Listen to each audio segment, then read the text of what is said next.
1,1 miliar US dollar itu merupakan jumlah uang yang disita oleh pemerintah Meksiko dari CJNJ pada tahun 2020.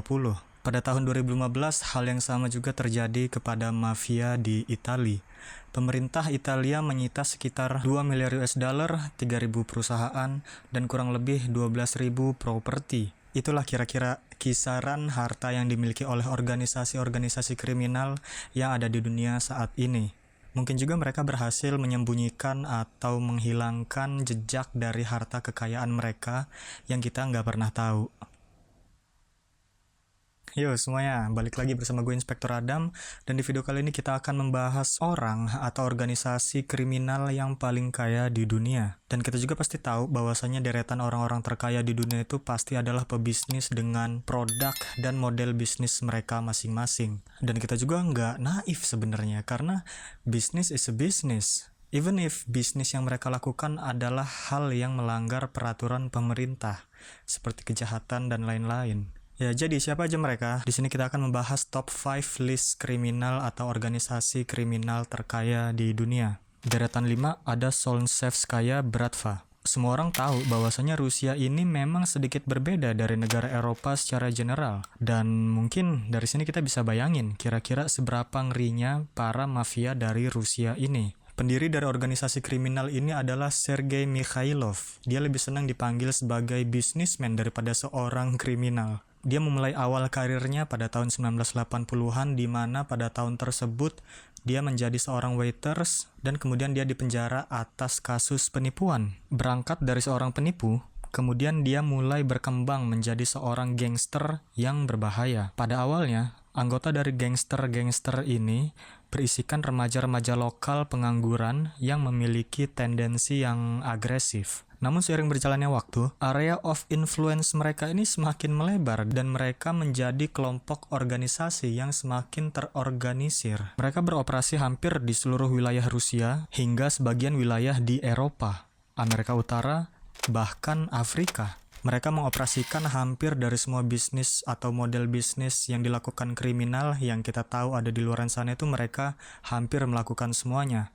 Seperti penipuan, kekerasan, pemerasan, judi ilegal, penyelundupan senjata, perdagangan manusia, dan masih banyak lagi sebenarnya. Hal yang membuat organisasi ini kuat adalah struktur mereka yang sangat terdesentralisasi, yang berarti mereka memiliki kepemimpinan yang berbeda di setiap bagian wilayah mereka. Kurang lebih mereka beroperasi secara independen antara satu dan yang lainnya. Walaupun begitu, mereka ini saling respect antara satu wilayah dan wilayah lainnya. Dan jika perlu, mereka akan menyatukan kekuatan dan sumber daya mereka jika memang dianggap salah satu di antara mereka ini menghadapi masalah yang kira-kira sulit untuk ditangani oleh satu bagian saja. Namun, yang membuat mereka sangat mengerikan adalah mereka saat ini ada di level di mana mereka bisa mengontrol suatu negara di bagian Rusia untuk keuntungan mereka sendiri.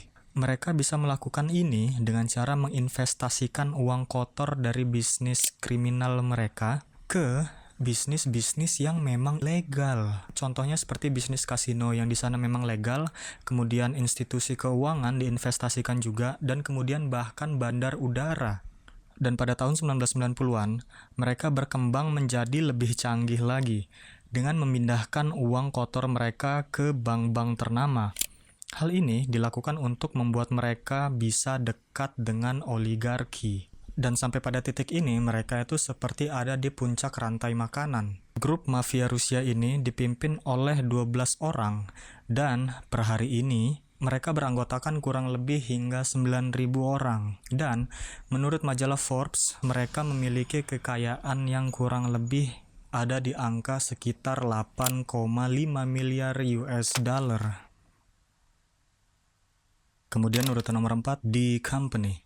Lu semua tahu nggak bahwasanya ada kelompok kriminal yang bernama D Company? Mungkin memang sedikit kurang familiar ya. Jadi, Daud adalah pemimpin dari D Company, yang merupakan organisasi teroris asal India. Dan mereka ini adalah salah satu kelompok kriminal yang berada di Asia yang paling berbahaya. Kenapa? Karena memang sudah lebih dari 3 dekade, Daud dan kelompok kriminalnya ini mengobrak-abrik India dan nggak pernah ketangkep. Dan memang menurut beberapa sumber, si Daud ini merupakan top 3 orang yang paling dicari oleh FBI. Berarti kita kebayangkan seberapa bahayanya memang orang ini. Dan memang di company ini menjadi kelompok yang bertanggung jawab atas beberapa serangan-serangan teroris yang ada di India. Dan memang menurut beberapa sumber juga di company dan Daud ini menjadi salah satu donatur atau supporter yang aktif mensupport ISIS. Tapi nggak cuma itu, Daud Company yang dibentuk pada tahun 70-an juga mengedarkan heroin dan opium yang jumlahnya udah nggak terhitung lagi berapa banyak. Dan per hari ini, organisasi kriminal ini menghasilkan paling sedikit 6,7 miliar US dollar per tahunnya. Dan yang paling mengerikan adalah, ini cuma angka estimasi, dan nggak ada yang tahu persis berapa jumlah kekayaan di company ini. Bisa jadi lebih dari 6,7 miliar US dollar. Mereka hanya bisa mengasumsikan kekayaan Daud karena memang beberapa bisnis kotornya sudah terlacak. Tapi balik lagi, kita nggak akan pernah tahu berapa kekayaan dia sesungguhnya. Sejak dia mendalangi pengeboman yang terjadi di Mumbai pada tahun 1993, Interpol, FBI, CIA telah gagal untuk mencari di mana Daud berada. Nomor 3, Sicilian Mafia. Pada bulan Maret 2014, seorang anak berusia 4 tahun ditembak mati bersama orang tuanya, yaitu ibunya dan pacar ibunya. Penembakan yang dilakukan di bagian selatan kota Taranto ini diduga dilakukan oleh segerombolan orang. Pada tahun 2014, kasus ini memang sangat heboh, sehingga membuat pop Prancis mengambil suara atau menyuarakan pengecaman terhadap tindakan para mafia di Italia. Pembunuhan tanpa sebab ini biasanya memang dilakukan oleh calon anggota yang ingin bergabung ke kelompok Sicilian Mafia ini. Atau kegiatan seperti ini biasa disebut dengan Cosa Nostra. Mereka tidak akan segan untuk membunuh orang untuk sekedar bergabung. Karena memang mereka ini lebih dari sekedar kelompok mafia. Anggota mereka menganggap Cosa Nostra ini sebagai agama, jalan hidup, dan jati diri mereka. Mereka didirikan sejak tahun 1800-an awal di kota Sisilia, Italia. Dan menurut rumornya, mereka awalnya adalah sebuah geng di sebuah penjara yang bisa dibilang membawa influence tentang struktur dan value terhadap mafia yang ada saat ini. Jadi memang pada struktur dan value atau nilai-nilai dari mafia yang ada di Italia sekarang ini, atau bisa disebut dengan mafia modern, itu terinspirasi dari mafia Sisilia ini. Lambat laun, nama mereka semakin dikenal dan bekerja sama dengan pihak pemerintahan yang korup. Mereka memanfaatkan hal itu untuk bisa membuat peraturan-peraturan yang memang bisa menguntungkan kelompok mafia ini. Kekuatan mereka bertambah ketika pemerintahan totaliter Italia berhasil menduduki jabatan. Influence mereka berkembang sangat pesat dan hingga mereka bisa berekspansi ke Amerika dan bagian Eropa. Mereka melakukan banyak tipe kejahatan seperti perjudian, pemerasan, pencucian uang, perdagangan manusia, dan masih banyak lagi. Dengan semua bisnis ilegal itu, mereka diperkirakan memiliki total kekayaan hingga 7 miliar US dollar. Nomor 2, Gulf Cartel. Didirikan oleh Juan Nepomuceno Guerra pada tahun 1930-an, Gulf Cartel memang merupakan salah satu kartel tertua dan yang paling brutal di dunia. Mereka berbasis di Meksiko, melakukan distribusi internasional mereka hingga bagian negara di Eropa dan Amerika Utara. Memang, hal yang membuat mereka bisa bertahan hingga saat ini adalah kebrutalan mereka. Diculik oleh kelompok kartel memang seringkali lebih mengerikan dibandingkan dihukum mati. Itu karena mereka yang diculik disiksa dengan sebegitu kejamnya dan hilang tanpa jejak. Seperti kejadian penculikan yang terjadi kepada keluarga Cazares pada tahun 2011. Di mana di waktu tersebut terjadi penculikan massal di daerah Matamoros. Mereka sangat menakutkan, bahkan pemerintahan Meksiko seperti tutup mata akan kasus ini. Sampai hari ini, 5 orang dari anggota keluarga tersebut masih tidak terdeteksi. Gulf Cartel melakukan hampir semua dari bentuk kejahatan yang ada. Mungkin karena mereka memang sudah didirikan sejak lama, dan juga pihak pemerintahan yang selalu gagal untuk membubarkan atau menangkap mereka. Selama bertahun-tahun mereka beroperasi dari awal abad 19 hingga saat ini, mereka diestimasikan memiliki total kekayaan hingga 10 miliar US dollar. Dan of course, karena mereka memulai sangat lebih awal, mereka merupakan salah satu kartel yang paling sering berurusan dengan instansi pemerintahan Meksiko. Dan walaupun begitu, mereka masih bertahan hingga sekarang. Dan hal ini cukup untuk bisa membuktikan seberapa berbahayanya mereka ini. Dan waktunya kita memasuki peringkat 1 dari list kelompok kriminal terkaya di dunia. Dan di urutan nomor 1 ada sebuah kelompok kriminal yang berasal dari Asia, tepatnya di China. Dan mungkin kalian sudah familiar dengan kelompok kriminal yang satu ini yang bernama Triad. Triad.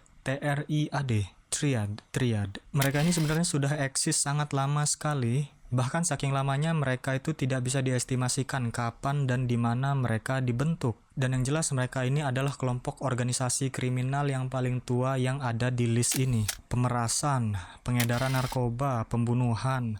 Mereka sudah melakukan hal-hal kejam ini selama ratusan tahun. Dan per hari ini mereka mengubah fokus mereka menjadi perdagangan manusia. Salah satu alasan mengapa mereka sangat sulit ditangkap atau dibubarkan adalah karena mereka menganut struktur sistem organisasi yang terdesentralisasi, yang artinya mereka memiliki banyak kepemimpinan di masing-masing wilayah kekuasaan mereka. Dan mereka merupakan organisasi yang sangat tertutup yang menjalankan operasinya secara rahasia. Jadi memang banyak dari kasus mereka ini yang masih menjadi misteri hingga saat ini. Dan sejauh informasi yang kita tahu, kelompok mereka ini sudah tersebar di seluruh dunia. Dan mereka melakukan kejahatan-kejahatan yang brutal untuk bisa kita bahas di sini. Bahkan untuk dideskripsikan aja kayaknya nggak bisa deh di video ini. Dan dari setiap kasus orang hilang yang terjadi di China, mungkin kemungkinan besar organisasi Triad ini ada campur tangan di dalamnya. Dan dari semua kejahatan dan pengalaman mereka melakukan kejahatan selama ratusan tahun, dan mereka diestimasikan memiliki kekayaan sebesar 13 miliar US dollar. Dan itu dia top 5 kelompok kriminal paling kaya di dunia yang pernah ada. Kalau kalian suka dengan video ini, silahkan pencet tombol like, share, dan subscribe. Dan jangan lupa juga untuk tinggalkan komentar di bawah. Dan kalau kalian ada saran atau sedikit koreksi terhadap informasi yang gue berikan, kalian boleh banget koreksi informasinya di kolom komentar di bawah. Dan jangan lupa juga untuk follow sosial media pribadi gue, linknya ada di deskripsi. Kalian follow dan bisa DM gue juga perihal kasus apalagi yang kita akan bahas di video berikutnya. So, that's it for today's video. I'll see you guys later in the next case. Bye bye.